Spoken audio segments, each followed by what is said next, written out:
จะเลิกเป็นใครครับเพิ่นเป็นเงินพี่ฝ่ายครับอันนี้มาแล้วเถอะเลยสัตว์นี่นาเล่นโคกเหรอครับ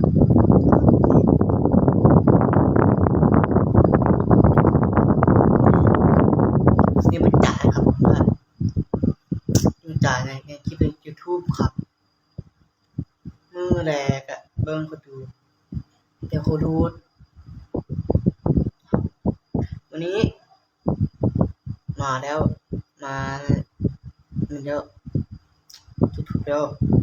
พักตัวพักตั้งกระดับทั้งวันนี้แล้วก็น่าคิดเป็นทุกๆเลยนะวันนี้ยืมจานในคลิปเพียงเก้าหนึ่งแบบ